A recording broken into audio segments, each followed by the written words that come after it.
नमस्तुभ्यम श्री शिवाय नमस्तुभ्यम। राधे राधे मेरे प्यारे भाइयों बहनों बंधु।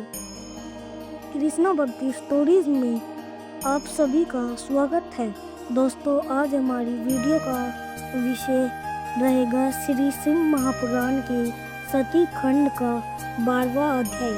दोस्तों, यदि आपने अब तक हमारे चैनल को सब्सक्राइब नहीं किया तो ज़रूर करें और बेल आइकन दबाना ना भूलें ताकि आपको हमारी आने वाली सभी वीडियो की जानकारी सबसे पहले हो सके। दोस्तों, फागुन मास चल रहा है। इन अध्यायों को जरूर सुने और पूरा सुनने के बाद फागुन मास में शिव स्तोत्र भी जरूर सुने, जिसका लिंक मैं नीचे डिस्क्रिप्शन में दे रहा हूँ। दोस्तों, इन्हें सुनने के बाद कमेंट बॉक्स में ओम नमः शिवाय जरूर लिखें। सती और शिव के द्वारा अग्नि की परिक्रमा, श्री हरि द्वारा शिव तत्व का वर्णन, शिव का ब्रह्मा जी को दिए हुए वर के अनुसार वेदी पर सदा के लिए अविस्थान तथा शिव और सती का विदा होके लाश पर जाना। बोलो शिव शंकर भोलेनाथ की जय। कन्यादान करके दक्ष ने भगवान शंकर को नाना प्रकार की वस्तुएं दहेज में दी। यह सब करके वे बड़े प्रसन्न हुए। फिर उन्होंने ब्राह्मणों को भी नाना प्रकार के धन बांटे तथा पश्चात लक्ष्मी सहित भगवान विष्णु शंभु के पास जाकर हाथ जोड़कर खड़े हुए और बोले, देवों के देव महादेव, दया सागर प्रभुताप, आप संपूर्ण जगत के पिता और सदी देवी सब की माता है। आप दोनों सत्पुरुषों के कल्याण तथा आप चिकने नील अंजन के समान शोभा वाली सती के साथ जिस प्रकार शोभा पा रहे हैं, मैं उससे उल्टे लक्ष्मी के साथ शोभा पा रहा हूँ। अर्थात सती नील वर्ण और आप गौर वर्ण है और मैं नील वर्ण और लक्ष्मी गौर वर्णा है। नारद, मैं देवी सती के पास जाकर ग्रही सूत्रोक्त विधि से विस्तार पूर्वक सारा अग्नि कराने लगा। मुझ आचार्य तथा ब्राह्मणों की आज्ञा से शिव और शिव ने बड़े हर्ष के साथ विधि पूर्व उस समय वहाँ बड़ा अद्भुत उत्सव मनाया गया। गाजे बाजे और नृत्य के साथ होने वाले यह उत्सव सबको बड़ा सुखद जान पड़ा। तदनंतर भगवान विष्णु बोले, सदाशिव, मैं आपकी आज्ञा से यहाँ शिव तत्व का वर्णन करता हूँ। समस्त देव भगवान, आप प्रधान और अप्रधान, आपके अनेक भाग हैं, फिर आप भी भाग रहित हैं। ज्योतिष में स्वरूप वाले आप परमेश्वर के ही हम तीनों देवता अंश हैं। आप कौन, मैं कौन और ब्रह्मा कौन है? आप परमात्मा के ही तीन अंश हैं जो सृष्टि पालन और संहार करने के कारण एक दूसरे से भिन्न प्रतीत होते हैं। आप अपने स्वरूप का चिंतन कीजिए। आपने स्वर्ण की लीला पूर्वक श्री धारण किया है। आप निर्गुण ब्रह्मा रूप से एक ही है। आप ही सब दिन अव्यय मस्तक गिरवा आदि नाम धारण करते हैं, तथापि उससे वे भिन्न नहीं है। उसी प्रकार हम अंश आप परमेश्वर के अंग हैं, जो ज्योतिष में आकाश के समान सर्वव्यापी एवं निमित्त में स्वयं ही अपना धाम पुराण कुटस्थ अव्यक्त अनंत नित्य तथा दुर्ग आदि विशेषणों से रहित निर्विशेष ब्रह्मा है। वही आप शिव है। आप ही सब कुछ है। ब्रह्मा जी कहते हैं, मुनीश्वर भगवान विष्णु की वह बात सुनकर महादेव जी बड़े प्रसन्न हुए। तदनंतर उस विवाह यज्ञ का स्वाहा हाथ जोड़कर खड़े हुए मुझ ब्रह्मा से प्रेम पूर्वक बोले,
जीवित रहूंगा, ऐसे कहकर पत्नी सहित भगवान शिव अपनी अंश रूपी मूर्ति को प्रकट करके वेदी के मध्य भाग में विराजमान हो गए। तत्पश्चात स्वजनों पर स्नेह रखने वाले परमेश्वर शंकर दक्ष से विदा ले अपनी पत्नी सती के साथ कैलाश जाने को उद्यत हुए। उस समय उत्तम बुद्धि वाले दक्ष ने विनय से मस्तक झुका हाथ जोड़कर भगवान शिव ध्वज की प्रेम पूर्वक स्तुति की। विष्णु आदि समस्त देवताओं मुनियों और शिवगणों ने नमस्कार पूर्वक नाना प्रकार की स्तुति करके बड़े आनंद से तदंतर दक्ष की आज्ञा से भगवान शिव ने प्रसन्नता पूर्वक सती को वृषि की पीठ पर बैठाया और स्वयं भी उस पर आरूढ़ हो वे पर्वत की ओर चले। भगवान शंकर के समीप ऋषभ पर बैठी सुंदर दांत और मनोहर अंग वाली सती अपने नील श्याम वर्ण के कारण चंद्रमा में नीली रेखा के समान शोभा पा रही थी। उस समय उन नवदुर्दपनी की शोभा देख श्री विष्णु आदि समस्त देवता, मरीचि आदि महर्षि तथा दूसरे लोग हिल भी ना सके तथा दक्ष भी मोहित हो गए। तत्पश्चात कोई बाजे बजाने लगा और दूसरे लोग मधुर स्वर से गीत गाने लगे। कितने ही लोग प्रसन्नतापूर्वक शिव के कल्याण में उज्ज्वल यश का गान करते हुए उनके पीछे पीछे चले। भगवान शंकर ने बीच रास्ते से दक्ष को प्रसन्नतापूर्वक लौटा दिया और स्वयं प्रेम मग्न और परमात्मा के साथ अपने धाम को जा पहुंचे। तदपि भगवान शिव ने विष्णु आदि देवताओं को विदा कर दिया था और बड़ी प्रसन्नता तथा अपनी पत्नी सती के साथ हर्ष भरे संबंध वाले पर्वत से सुशोभित अपने कैलाश धाम में जा पहुंचे।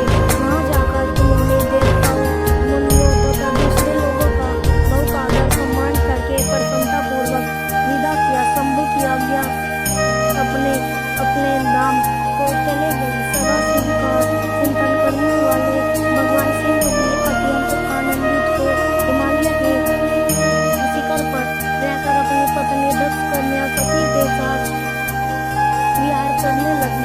सुनते जी कहते हैं मनोत्तम काल में शंभु मनोन्तर में भगवान शंकर और सती का जिस प्रकार विवाह हुआ वे सारा प्रसंग मैंने तुमसे कह सुना दिया। जो विवाह काल में यज्ञ में अथवा किसी भी शुभ कार्य के आरंभ में भगवान शंकर की पूजा करके शांत चित्त से इस कथा को सुनता है उसका सारा कर्म तथा वैवाहिक आयोजन बिना किसी विघ्न बाधा के पूर्ण होता है और दूसरे शुभ कर्म भी सदा निर्विघ्न पूर्ण होते हैं। इस शुभ उपाख्यान को प्रेम पूर्वक सुनकर विवाहित होने वाली कन्या भी सुख, सौभाग्य, सुशीलता और सदाचारी आदि सद्गुणों से संपन्न साध्वी स्त्री तथा पुत्रवती होती है।